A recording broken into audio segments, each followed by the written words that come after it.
Πούντο το δαχτυλίδι, ψάξε, ψάξε, δε θα το βρεις, δε θα το βρεις, δε θα το βρεις, το δαχτυλίδι που ζητείς.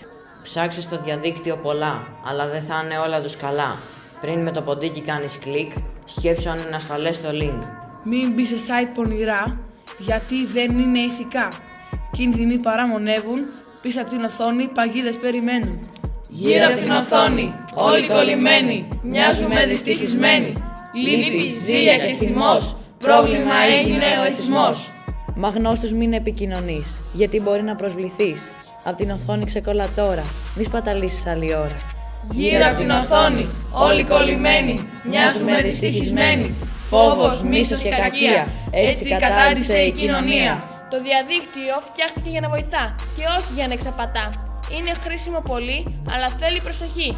Να το δαχτυλίδι, το δαχτυλίδι που ζητείς.